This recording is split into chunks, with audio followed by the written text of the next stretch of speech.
Paul here from My Perfect Failure, helping you turn your failures into successes and your setbacks into opportunities.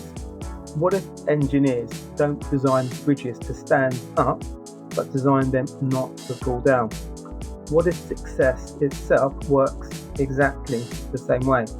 My guest today is Dr. James A Robertson, an engineer turned business transformation expert who rose to Lieutenant Colonel in the South African Army before helping global businesses fix their failing systems. In this episode, James explains why failure isn't the enemy, but the blueprint for success. We talk about his 7 hidden traps that bring down businesses, how ERP failures mirror personal failures, and why good data matters just as much in the boardroom as it does on the battlefield.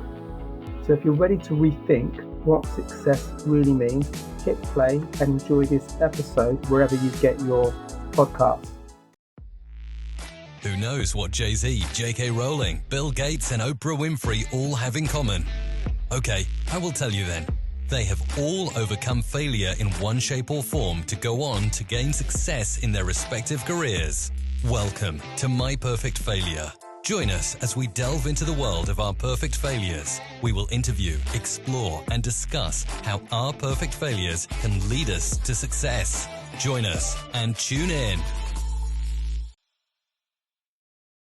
Welcome everybody to another episode of My Perfect Failure. Today, I'm super excited as I have another amazing guest for you. So my guest today is an engineer who identified that engineers do not design bridges to stand up, they design bridges not to fall down.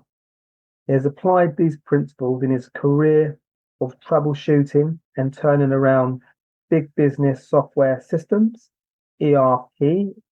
He's kindly going to explain what ERP means shortly, and achieving high value outcomes in the field of implementation and configurations for businesses all over the globe. He has found that the principles of design against failure is of universal relevance in real life and in our personal life. So a very warm welcome to My Perfect Failure, Dr. James A Robertson, the founder of ERP Doctor. How are you, James? I'm well, thank you. Paul, that's a pretty good summary, thank you.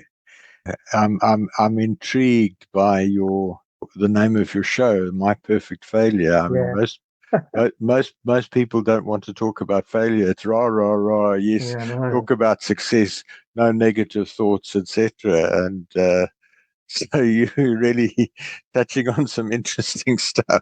Yeah, it's interesting actually. Concept of failure. Just in your opinion, as you were asking that question, over the years, do you think it's become easier to talk about failure or more difficult, or do you think it's pretty much around the same? Again, I have to chuckle. In terms of the way I market myself. No, not you. I'm talking about, sorry, so I'll reframe this. No, but I'm answering your question. Okay. In terms of the way I market myself, I'm inherently inviting people to talk about failure. So the people that I interact with are open to talking about failure because I've actually created a safe space for them to admit that they failed. I think it is so that in the broader society, it's actually pretty difficult to talk about failure. I think there's there's so many people on YouTube and TikTok and what have you about being positive and what have you. And, that's a key part of what I'm saying in terms of design against failure. If you do not admit that failure then can occur, you're setting yourself up for failure because as you said in the introduction, engineers do not design bridges to stand up. They design bridges not to fall down by understanding every possible way the bridge could fall down. Yeah. And they design that out of the design so the bridge stands up. So success is a necessary consequence of designing against failure. But that's not the normal way of thinking about things in our society today. Yeah, it's interesting, isn't it? It's really interesting, the the relationship or how failure, the idea of failure, the concept of failure, how it's pretty much ignored. It's one of those, it's like that that family member that maybe, has brought shame on the family, that maybe doesn't get invited to all the dinners or the family get-togethers. Not that sure that's the best analogy, but it's interesting how it doesn't get the attention that it should get, because you and I know that if we have a good understanding of failure, then we probably are the people that have a better relationship and understanding of what it takes to be successful. So I'm a big fan of Stephen Bartlett, and I was watching one of his vlogs. I think it was maybe this week, not this week, maybe in the last couple of weeks. And I knew he'd done this, but I released a later vlog, which I saw recently. And he's employed somebody in his business, Light Studios, and their position is, I think it's head of experimentation and failures. And this is the thing which was great. So at the end of every week, they talk about, so in their office, they say, like, what failures have we had this week? And then they look at the failures, and then somebody gets a trophy at the end of the week based on what the failure is, because he knows that there's value there. He knows that actually, if we're open enough to talk about some of the challenges we have, i.e. failures, and actually there's going to be opportunities there, because we're going to learn a whole bunch of stuff. So that's interesting, and I'd be interested to see in years to come whether he's obviously got a big profile. So it'd be interesting to see whether there are other executives that are thinking, well, maybe why don't we look at this? So that would be interesting. We'll watch this space. On that point, there's a concept there's a type of project management called Agile. And one of the disciplines of Agile says fail fast and learn quickly. So some people are talking about Agile, and I've noticed, for example, Elon Musk with his SpaceX rockets, where they've had a couple of disastrous kind of explosions just after takeoff. And he says, well, that's fine. That's what we learn. We learn more from failure than we learn from success. And, so it's a topic that is getting some attention in some quarters. Yeah, absolutely. And I think also the thing about engineers design against failure, engineers don't use that term, design against failure, in the sense that if you had a conversation with them and asked them what they did, they wouldn't say we design against failure. But if you say to them, you design failure, they say, aha, yes, you're absolutely right, we do design against failure. Yeah, it'd be interesting to go through that journey of engineers and how they scope out work and how they put it together. As in preparation for this, and that quote, because I love that quote, by the way, I was having a look at some of the failures that have occurred over years in terms of bridges. And obviously that's incredibly unfortunate, but almost like to Elon Musk analogy, that they've obviously learned a lot from those mistakes, and obviously they would have rather they didn't happen. But there's always lessons to be learned. But I do think having an open relationship with failure, I think, is important.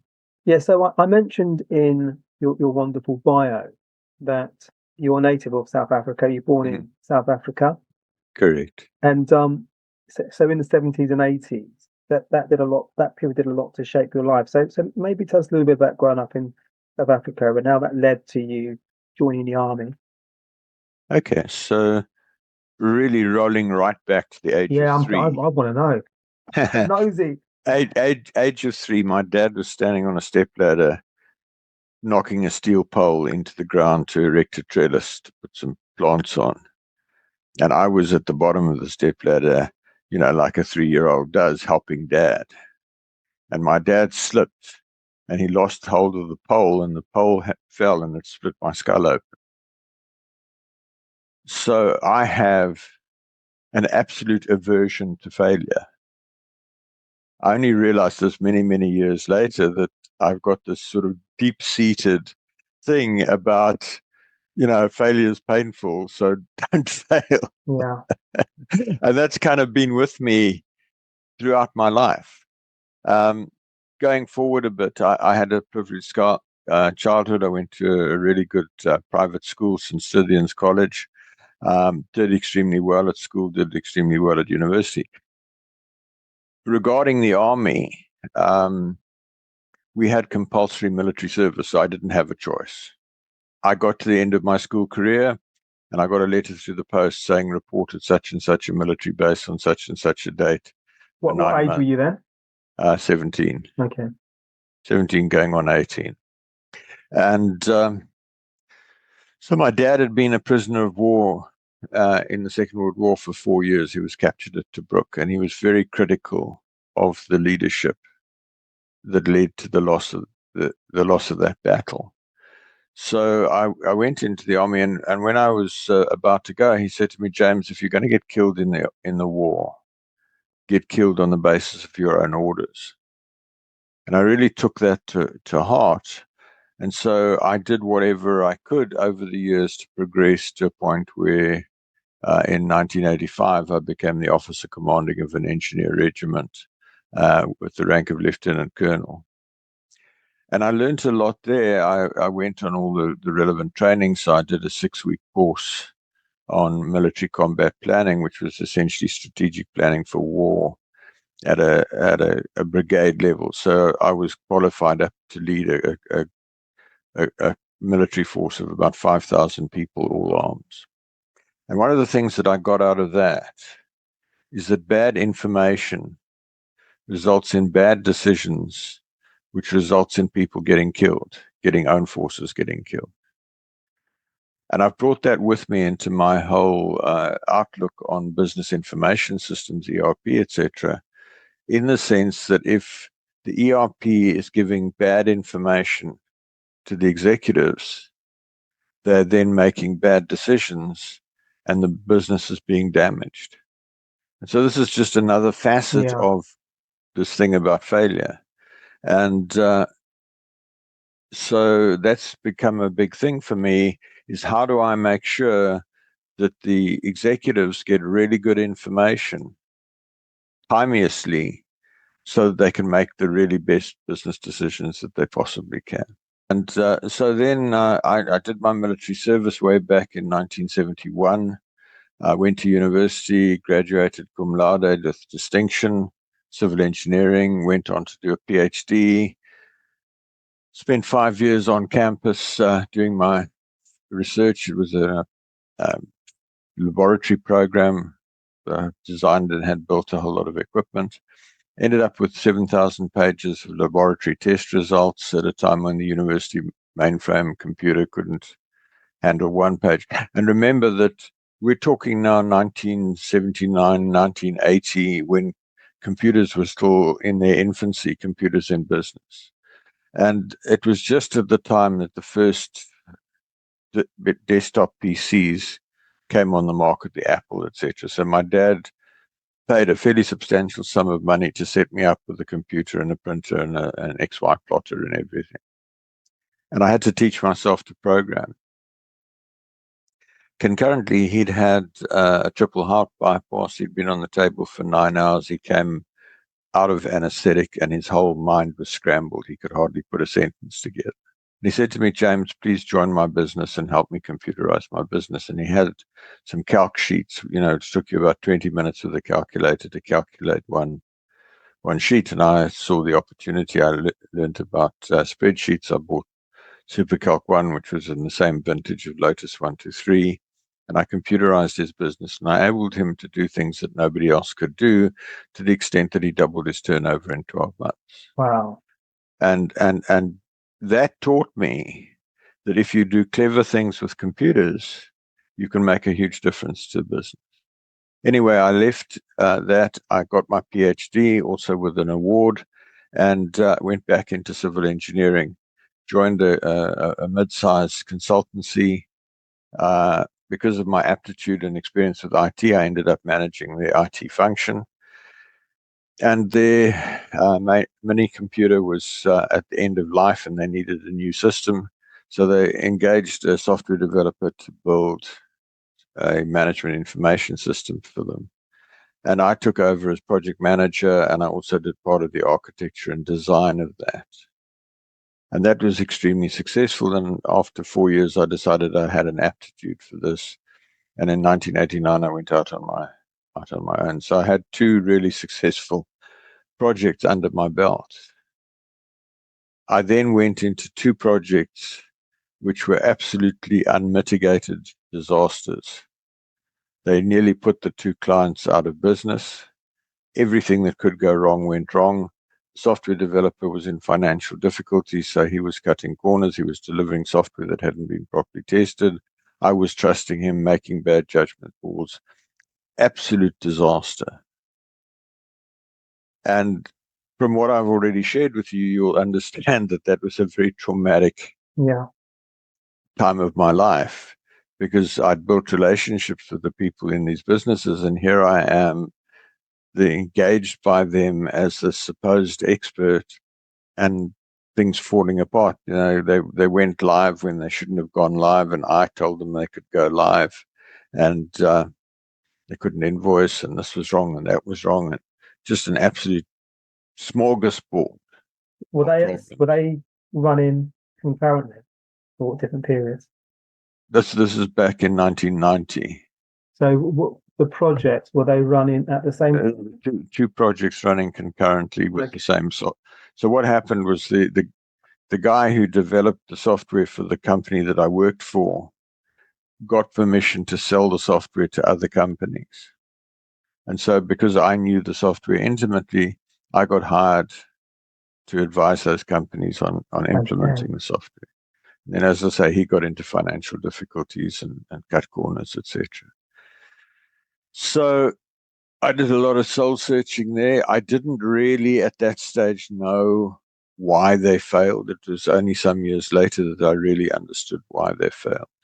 I then, the next year, I took another project, the same software, another consulting engineering firm. Absolutely fantastic success. The software had settled down. I was ruthless with the software vendor. I made absolutely sure that everything had been absolutely comprehensively tested. I would not authorize him to be paid until it was absolutely bulletproof and proven, and everything went very smoothly. I was working with the sponsoring executive, was the chief operating officer and the chief financial officer and a major shareholder, so I was working at a much higher level in the organization. And he really took my advice to heart and applied it. And we had a resounding success, so much so that a year after they went live, he phoned me and he said, "James, this is amazing. The auditors have just left after 6 weeks last year. They were here for 6 months. They've signed off the balance sheet without qualifications for the first time in 15 years. We have got so much management information, we don't know what to do with it, and profits are up." And we did that with one less bookkeeper. And I said, "Wow, gee, goodness, I wasn't expecting that." That's an overwhelming testimonial. Absolutely. So I was gobsmacked, actually. I didn't know what to say to him, because I had just set this thing up to run the business efficiently. I hadn't expected it to deliver that sort of benefit. And so you can see the counterpoint. 1 year disaster, 2 years later, absolutely resounding success. And I, to be honest, at that stage, I didn't fully understand how I got that result. Concurrently with that, back to 1990, I presented a paper at a conference around about some of the successes we'd had with the company that I worked with. And in the break after I'd spoken, a chap came up to me and said, "Look, I'm the chairman of this company." It was also a good-sized consulting engineering firm. "I really like what you had to say, but we don't have it. We've just spent a very large sum of money building this system, and it's an absolute disaster. Could you have a look at it?" So I went in, and in 2 days, I told them what was wrong. The interesting thing about that, which bears elaborating in the context of my perfect failure, they'd spent all this money, they'd got the system, it was up and running, and they were saying, the directors were saying this thing is losing data. And the tech people were saying, no, we've tested it, it's perfect, there's nothing wrong with it. So they were butting heads because there was failure. They couldn't invoice the one client. So I went in and I interviewed various people, and I eventually got to interview a lady in the accounts department. And she said, you know what, the problem with Mr. Smith is that he keeps putting the wrong project number on his timesheet, so I have to fix his timesheet every week. I said, have you told Mr. Smith that you're doing this? She said, no. I said, well, can you show me the new project number? There was all the data. So I went back to the chairman. I said, this is the story. Let's get them in the room. You know, Mr. Smith, this is Anne. Anne, tell Mr. Smith what you've been doing. Problem solved. And that was when I started to understand that problems with computer systems are generally problems with people, not with computer systems. And so that sort of opened the door, and I built a substantial part of my business troubleshooting. So I've done dozens of investigations into failed and suboptimal ERPs and told the customers how to turn them around. They weren't all as simple as the example I've just shared with you. But over a period of about 10 years, I built up this catalog, because what I started to see was the more investigations I did, the more I found that the reasons for failure were the same. So there was a catalog of, I don't know, 10, 20, 30 things, which fell into about 7 broad categories. And the more investigations I did, the more I found, okay, I've seen that before, I've seen that before, I've seen that before. So the result was that I got faster and faster at diagnosing the problem and telling them how to fix it. So way back in 2003, I sat down and I analyzed all that was floating around in my head, and I classified it into 7 factors that I'd seen that caused failure and 7 factors that I'd seen that brought about success. And I wrote a book, The Critical Factors for IT Investment Success, which I'm told was quite a good book. And then, because I'd written the book, I started to present courses ranging from a 5-hour executive briefing why your ERP is not delivering to how to fix it. Just by the way, the things that we called management information systems way back in 1987 through to 1995 came to be called ERPs. Can I pause you for 1 second? Sure. And then we can segue back into ERP. So my question was, in terms of what you're, just for anybody else that wants to understand completely what you're doing. So you're going into organization, and are you spotting inefficiencies in terms of how they are working in terms from a software perspective? Is that what you're doing? Just so we're clear there. I'm going into organizations where the management are saying, we spent all this money and it's not working the way we expect it to work. And I go in and I interview the top team. I interview the people running the system. I look at the system and I come back and I say, the reason you're not getting the information you need is 1, 2, 3, and 4. And the things you need to do in order to fix it are 5, 6, 7, and 8. I give them a short letter report. Okay. And the system, would that be within their software? So it would be their computer. I know you mentioned Lotus. I actually mentioned that before, Lotus 1, 2, 3. But is that what sort of systems might a typical business be using? These are your big business software systems. So they're commonly called ERP, which means Enterprise Resource Planning System, which, to be honest, Paul, is just a buzzword. My view of ERP is that back in the mid-90s, some marketing guru in some big software company said we need a label that's a bit catchy and got a bit of mystique associated with us. So why don't we call management information systems ERPs, and then everybody will pay more because they think it's magic. And so you get systems like SAP, you get Oracle, you get JD Edwards, you get NetSuite, you get Business Central, etc., etc., etc. And those are all ERPs. They're big business information systems. Okay, that makes sense. So one stat that I got from your website, and thanks for that, thanks for your clarity there. But one stat which was incredibly alarming that I saw on your website was that 70 to 75% of ERPs or digital transformation projects fail. They fail to deliver what was promised. Some of them fail outright. And the number that are failing outright today is a lot less than they were 10 years ago. But that figure of 70% plus minus a few percent has been around for 20 years. And simplistically, they're not getting much better. What you sit with is that you've got a system that processes the transaction. So an accounts payable, accounts receivable, general ledger, etc., are pretty run of the mill.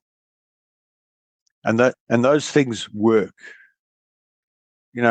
Orders get placed, suppliers get paid, etc., etc., etc. That side of things is not the problem. The problem is at the top of the pyramid, at the executive level, where the CEO is asking questions, or the CFO or whatever is asking questions about the business, and the people who are running the system say, well, it's going to take us 2 weeks to do that, or we need to buy some new software to analyze this data, or we can't really give that to you. We'll have to do a manual analysis. I had the experience. So because I was talking about this and running these courses, I just got a continuous stream of people coming to me and saying, our ERP is not delivering. Tell us what to do to fix it. And then some people would say, well, what we've got is obsolete. Help us to procure a new system. So I developed techniques around procurement. But just to give you an example, one classic example, some years ago, I went into a large FTSE 100 company, mining company, and I interviewed the chief executive, and I said to him, on a scale of 0 to 10, how would you rate your big brand ERP? It was SAP R3. And he said, at an operational level, I'd give it 7 or 8 out of 10. The business is running well. At an executive strategic level, I'd give it 1 out of 10. I've got an army of expensive accountants who spend 3 weeks a month with Excel putting the board pack together because they can't get the information out of the ERP.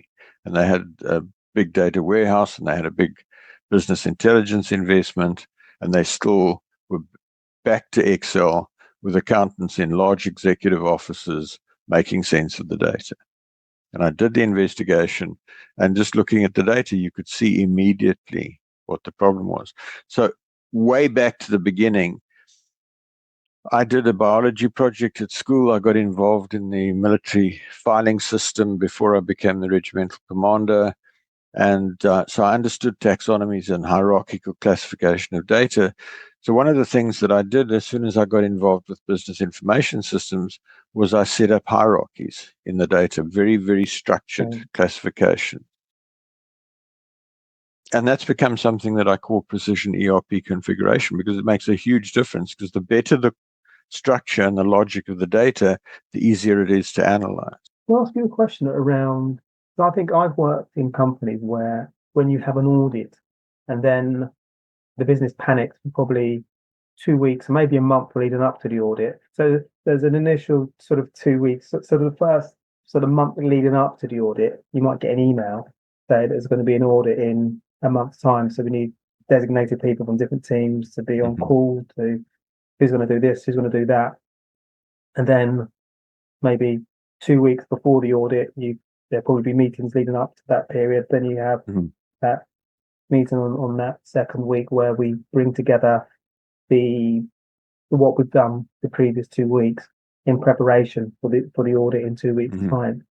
But invariably, it's quite panicked, and invariably, a lot of panic, and it's almost a hoping thing that we get through it. Let's hope that we get through it. And so the reason I mention all that is because when you're working with companies, what's it like just in terms of speaking to the relevant stakeholders to try and work out what's going on? Can it be quite complex at times? Paul,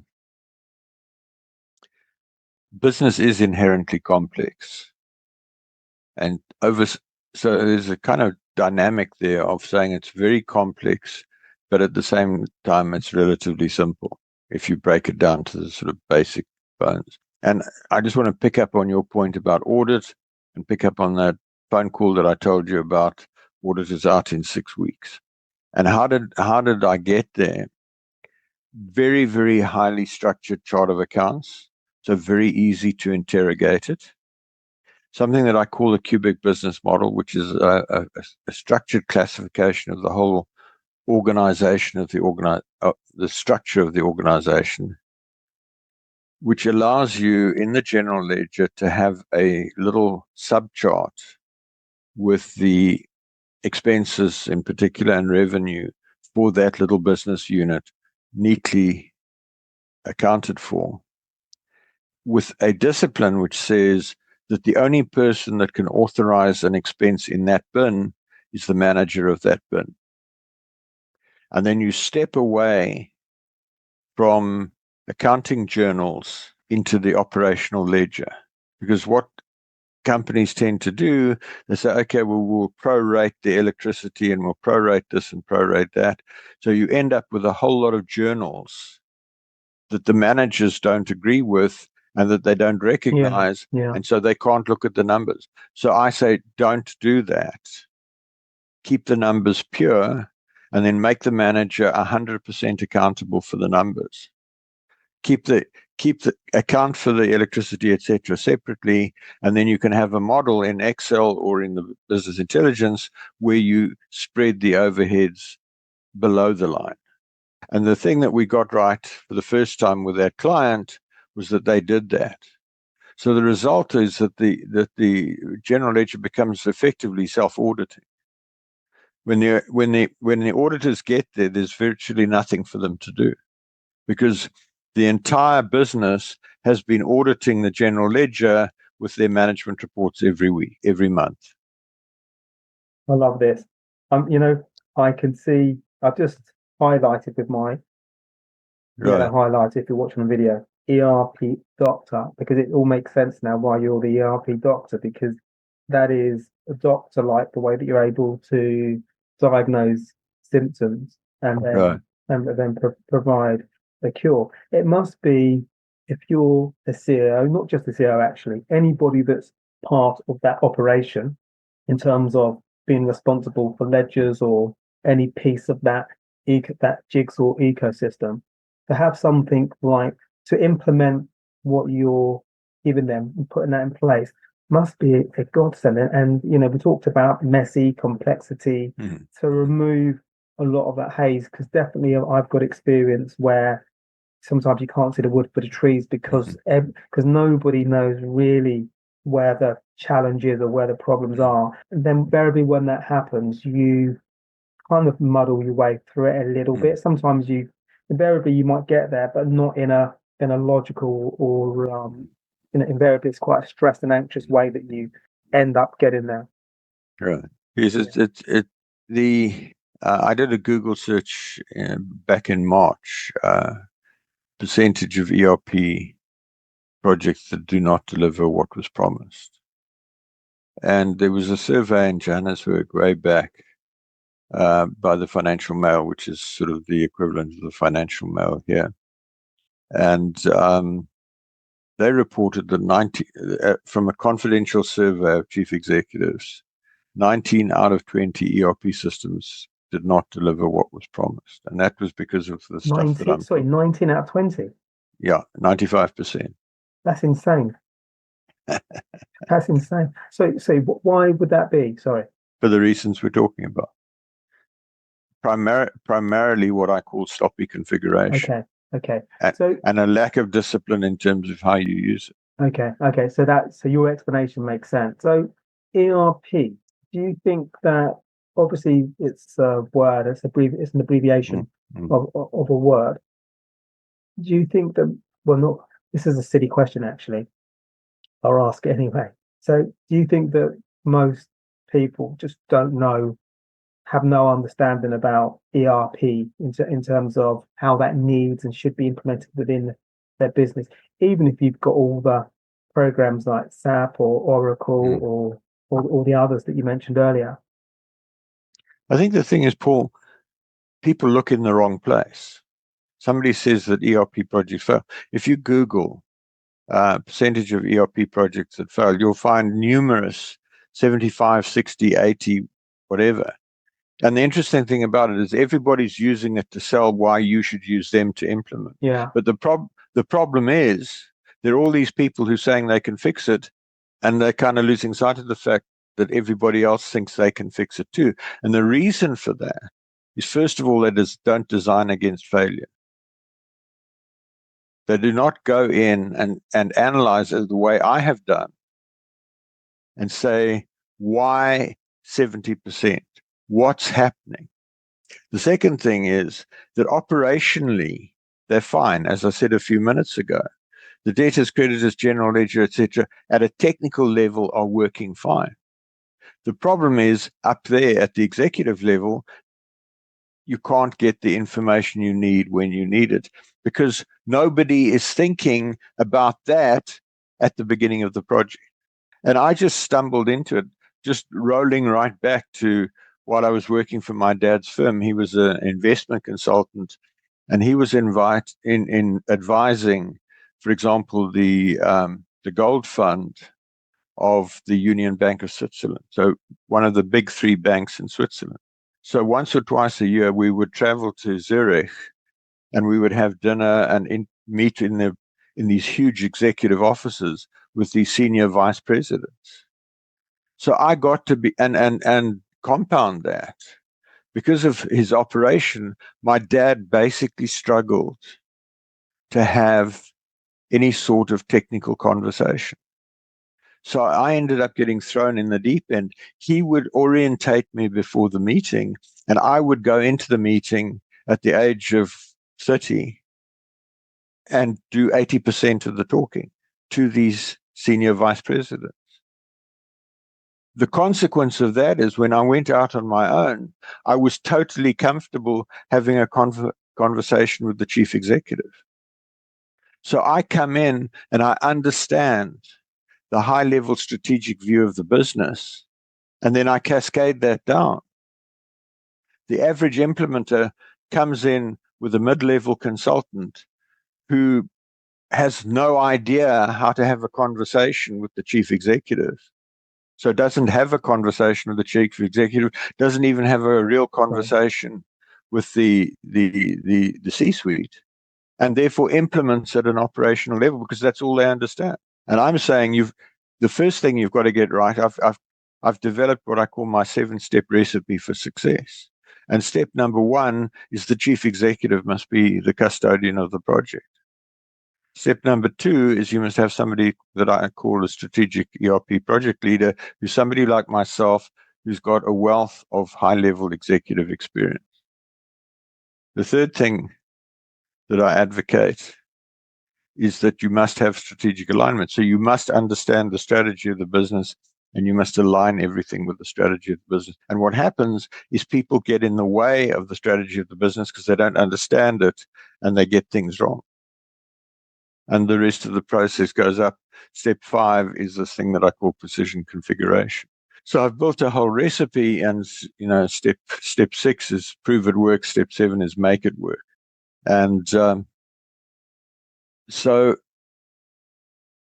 you've got to start out at the executive level. You've got to design top down. You've got to start up at the top there and say, what do I need as an executive out of the system? And then you configure everything with that in mind. There's no problem with the operational side. It's packaging the data in a strategic way that supports strategic decision making. Okay, that makes sense. A question around the culture of companies. So when you're working with clients, maybe there might be an example that springs to mind. Are you having to kind of understand, I guess, from those initial discussions, are you having to understand potentially what the culture of this business is like and maybe that will give you a gauge about how easy or difficult it will be for you to get them to understand what we need to do as a collective to get their ERP strategies in place where they need them to be. Well, I'm going to say exactly the opposite of what you just said. Okay. I don't pay attention to the culture. That's an operational thing. I go in and I understand the essence of the business. I go when I start an assignment, I start by interviewing first the chief executive for an hour one-on-one, and then I interview each of the C-suite executives for an hour one-on-one, and then I go down to the operational level. And the questions that I ask the CEO and the other C-suite is, what's the essence of the business and how it drives the strategy? What are your critical success factors? What are your critical concerns with regard to the ERP? And what are your critical success factors? In an hour, and it takes them an hour to answer those three questions, with me active listening and just prompting them along. And I take copious notes, and I've got a particularly effective interviewing style where they, I'm a bit of a graybeard, so they kind of trust me. And I've had executives tell me the most amazing things while I'm sitting there writing down what they're telling me. I had a situation once. I was interviewing this team, and they'd just brought in a new chief executive who was an expat. And, the guy says to me that the problem with Mike is that he can get on a plane and go home if this doesn't work. Okay, yeah. And I'm kind of thinking, you're telling me this? So when I was facilitating the strategic workshop, we did the brainstorming, and a whole lot of things came, and the brainstorming sort of ran out of steam. And I just typed into my computer on screen in front of everybody, the problem with Mike is he can get on a plane and go home. It's like I'd launched this boil because there was this undercurrent of distrust and what have you, because it was the common belief that if Mike messed up, he'd just get on a plane and go home. And so that's the sort of thing that I bring out at the beginning of an engagement to really understand. And I suppose that is about understanding the culture of the organization, although I've never seen it in that light. It's understanding what the executives want. And then at every step in the process, I engage with the chief executive, I engage with the C-suite. So I'm continually working with the leadership of the organization to make sure that their needs are met. And then I worry about the rest, and I leave it to the implementers to do the rest, because the implementers know how to do that, but it's this bit that is where my particular gift lies. So when you have that type of insight around, like, one of the guys can go home if it's a challenge, how does that assist you, or where does that assist you in terms of that particular project that you might be working on? Obviously, different clients every client will be different, I imagine, just in terms of the nuances of how you're going to work with them. Will that have any bearing on how that project moves forward? Those types of little nuggets that you receive. Right. That piece that I shared with you is pretty unusual. Okay. And its relevance is a team that is dysfunctional became functional, because at the end of the 3-day workshop, Mike got up and he said, guys, I hope you can see from what I've had to say over the last 3 days that I'm totally committed to this business, and I have absolutely no intention of getting on a plane and going home. And so, again, that speaks to this thing about understanding failure. I brought it up because it was a potential source of failure, because the management team didn't trust their leader, because they thought he would just get on a plane and go home if he tried something and it didn't work. So So there's a team building element of that, I guess. Now that we talk about it, I'm just laughing. There might be chief executives listening to this. They're thinking, actually, I'll cancel that ticket. I'll cancel my flight home this weekend. I'll stay with the team until we fix whatever we're working on. So, what I was going to ask you is, in relation to ERP, at what business size? So, I guess what I'm thinking around are maybe founders that have got a business in place. Maybe they're scaling a little bit. They've added some personnel to their staff. Maybe they're trying to build out maybe some of their processes.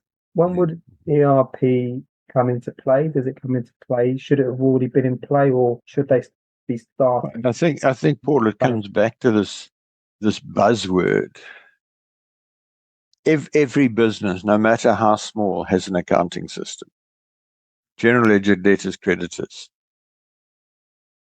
Even if you're a 5-man business and your accountant is doing the books for you, they still have those basic books. They just call it an accounting system at that level.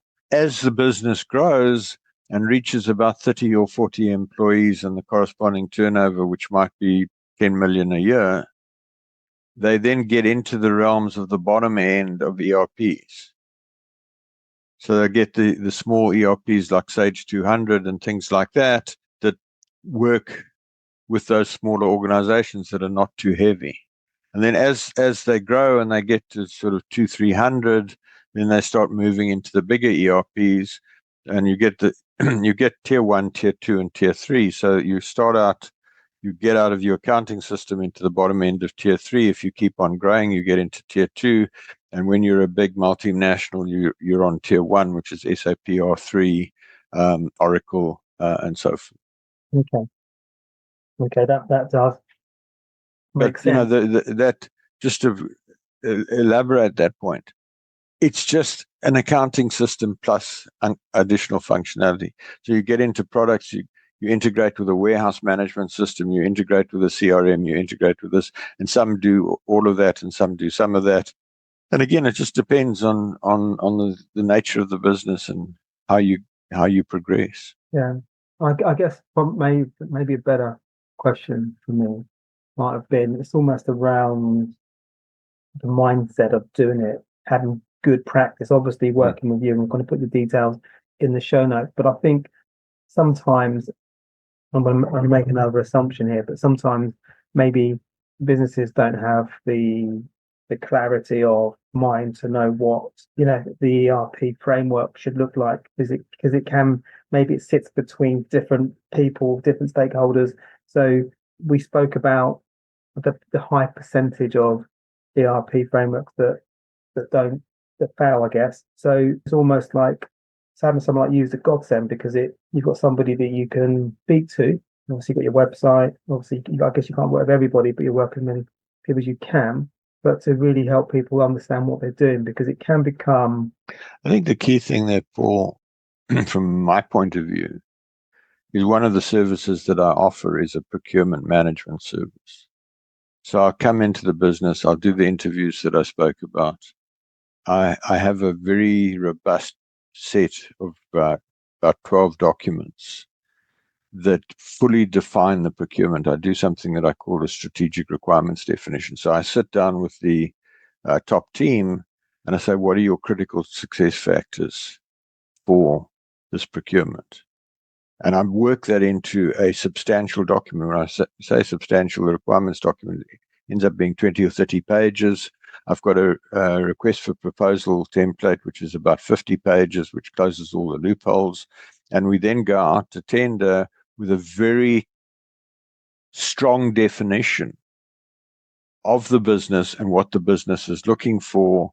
And that makes sure that we get the right implementer who has the right mindset to understand the client and work with me. And I then facilitate the whole implementation process. Okay, lovely. And again, we've touched upon this before, but it'd be lovely to maybe touch upon this again. We spoke about, what parallel do you see between, I guess, failures that can happen in in a business perspective, but also maybe personal life failures. I don't know whether you can expand on that. Well, I think you absolutely, Paul, you can. I think if you do not understand the principle of design against failure as a general life principle, you run the risk of repeating your mistakes. Whereas if you say, you know what, this first marriage didn't work so well, and you sit down soberly, and I suspect not many people do this, but probably a lot of people who've got divorced should do this, and say, right, why did it go wrong? What did I do that I did wrong that helped wreck the marriage? What did she do? What did I do wrong in selecting a life partner? Did I have the wrong criteria in selecting a life partner? And you say, okay, let's reposition. You know, what I say to people with regard to procuring an ERP is that it is more extreme than marriage. You're looking for at least a 20-year investment life for an ERP. And it's more difficult to divorce your ERP than it is to divorce your wife or husband. Yeah. I have operated in a predominantly male world, so forgive me, ladies, no offense meant. And if you apply the same rigor, and the trouble is, you know, kids in their 16, 18, 20, nobody sits them down and says, in choosing a life partner, you need to be sure that you can see yourself spending the rest of your life with them. And these are 5 things you should look for. So they just get into a relationship because she looks pretty or he looks handsome or whatever, or we just sit next to each other in class and we built a bit of a friendship. And you know what, our hormones are cooking on gas, and we just jumped into bed and we got married because it was just the natural thing to do. And then after a year or 5 years or whatever, we said, I'm tired of waking up and looking at this person in the morning. And the fact of the matter is, the reason you don't like looking at them was entirely available to you before you got married, if you'd had the right criteria. And one of my gripes, you touched a nerve here. One of my gripes about my parents is that when I brought the woman who became my first wife home, my mother said to me afterwards, that's not the right woman for you. But she didn't, and I just said, oh, I know better. And she didn't press her point. 25 years later, I divorced her after I discovered she'd been betraying me for most of the marriage. She just had the wrong personality, the wrong attitude, and everything. And if parents went into raising children, saying, right, well, at the age of about 16, we're going to sit down, and maybe I need to write a book about the critical factors for marriage success. That's another book. That'd probably be a bestseller because a lot of people need that book. You know, and sit down with your children at about the age of 16 and say, these are some things you should be looking for. Because the trouble is, if you get into a dating relationship with a member of the other sex, or if you're not that way inclined with a member of the same sex, you are going to move towards a situation of a life relationship just because that's the way we're programmed. So you've got to be careful about who you get into relationship with at the age of 16 or 17 or 18 or 19 or 20 or 25 or whatever it is, because the likelihood is, if that thing just naturally evolves, you're going to end up getting married to that person. Just on that point, so do you think it's more around having better questions that we ask ourselves, or that we ask ourselves intuitively in our heads about, we use the relationship option, or should we be write these things down, work out what does a criteria look like for us? One of the things that I do with just about every client is what I call critical concerns, and I have a very detailed set of spreadsheets that I take them through. So just in the context of this conversation, critical concerns with regard to a life partner, develop a list of 7 factors weight them in terms of their relative importance to you, and then score the 3 people that you're seeing on that basis. And then critical success factors, the same thing. So these are the things that worry me. These are the things that could cause failure. I hate soccer, so I don't want somebody who's obsessed with soccer. Or I love soccer, and I want somebody who's obsessed with soccer so we can go to the game together. If soccer's your life and everything you do outside of work is soccer, and everything you talk about at the water cooler is soccer, then don't go and marry somebody who says, you know what, soccer's a really stupid game. What on earth are you doing spending all your time on this? Work on the garden. You know, if you say, oh, well, I love gardening, I want somebody who will enjoy working in the gardening. You know, very, very simple things. And there's probably a list that could be derived at, bearing in mind that I've been married unsuccessfully a couple of times. I got it wrong the first time, and then I messed up the second time. You know, I was listening to somebody the other day on a YouTube thing, and they said that the biggest destroyer of wealth is divorce. They said you get married, you build up some assets, you get divorced, and you dissipate those assets in the legal fees and splitting up stuff, and you have to sell the house because she gets half the house and he gets half the house. So the more you get divorced, the poorer you're going to get. Yeah. So to your point, getting this right can say keep your wealth, but also keep your, I guess, the marriage. So you keep both entities in place.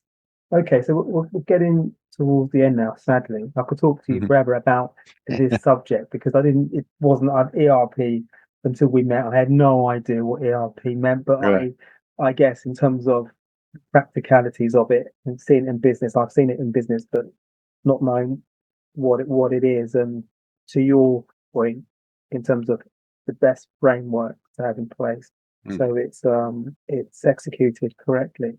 So in terms of how people can find you, so people that are thinking, actually, I totally relate to this. You know, they might be thinking about, they might be a CEO, they might be a founder, or they might be somebody that's within a business that knows that actually this type of framework would be really helpful to their business. What's the best way for people to get in contact with you? My website is the-erp-doctor.com, and there's a link there that you can email me, or you can email me on james.a.robertson@the-erp-doctor.com. Okay, lovely. So I will put that link in the show notes. So it'll be very easy for people to click on that link and contact you directly. And I think this is my last question. This is the recurring question. So if you can invite 3 inspirational people for dinner, even, they can be alive or past, who might you invite? Okay, just a quick thought. The other way to get hold of me is in LinkedIn. Just search for Dr. James A. Robertson in LinkedIn and you'll find me. Okay, so I'll get the link from you as well, and I'll put that in the show notes as well. Okay, 3 inspirational people. A person who's had a profound impact on my thinking is Professor Malcolm MacDonald from Cranfield School of Management, who is a guru in strategy. And way back in 1990, I wrote a paper on the importance of aligning IT ERP with business strategy. And I thought, well, I'll just do a short definition of strategy because maybe not everybody thinks about it the way I do. And after I'd written 3 pages of military metaphor, I discovered I couldn't define strategy in one sentence. And I started looking around and I came across Malcolm's work. And Malcolm says strategy is doing the right things as from the customer's perspective. That's simple. And I took that on board, and he has a little matrix. He says tactics is doing things right from the customer's perspective. If you do the right things well, your business will thrive. Very simple. And that's where my logo comes from. You've got the 4 quadrants, and the big right-hand quadrant is the thrive quadrant. Yeah, okay. And I'm about helping clients to thrive. Okay. So I would like to have Malcolm there. The next person that I'd like to have is Dr. Oscar Stephan, who was the founder of the engineering firm that I worked for in the mid-80s. Very, very, a real gentleman, brilliant mind, built a really good company. I still regret resigning from them and going out on my own. I should have stayed with that company. It was a really good company. And I would like to have Oscar around the table. And the third one I'd like is Professor Milton Ha from Purdue University in Indiana in the US. And Oscar introduced me to Milton. I won an award for my PhD, traveled to the United States, and Oscar said, you must meet Milt. And I spent 2 days with Milton Ha on the campus of Purdue University. A deep thinker, brilliant mind, and he gave me an understanding of probabilistic analysis that opened my mind to a whole lot of things. So I think that having those three people around the dinner table, we could have a very interesting meal. Yeah. I think that would be a very interesting dinner. I think that you would all enjoy that dinner. I think you would cover lots of theories and insights. And yeah, I think there would be a second dinner after it, because I think it would be so in depth and intriguing that I think that you would say, look, we need to do this again. We've run out of time. Definitely that would happen.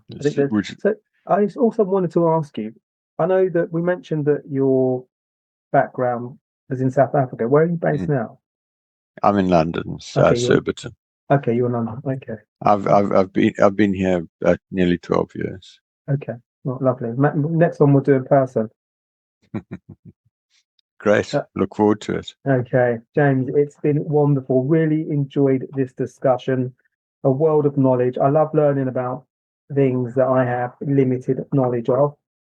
This definitely is one of those subjects. So thank you for enlightening me and giving me and everybody listening and watching this a perspective about how we can blend failure success and business failure success together, and how we can, and how they are actually linked. Sometimes we don't actually think they're linked, but they clearly is a substantial linkage. So thank you for your time today. Thank you. My pleasure. It's been a very interesting conversation. So thanks for the opportunity. You're very welcome. You're very welcome. And thank you, everybody, for tuning in to this episode of My Perfect Failure. We're always looking to grow the show. So please, if you are watching on YouTube, please do hit the subscribe button. It really does help us grow. And your feedback is most welcome. So we're keen to hear about the things you like and equally things you don't like. So you can find me at paul@myperfectfailure.com, or you can find me via the contact page on the website. So take care for now. Bye. Thanks for listening to My Perfect Failure podcast. Be sure to visit www.myperfectfailure.com to join the conversation. Subscribe to our podcast on iTunes or Google Play. Look out for our next episode.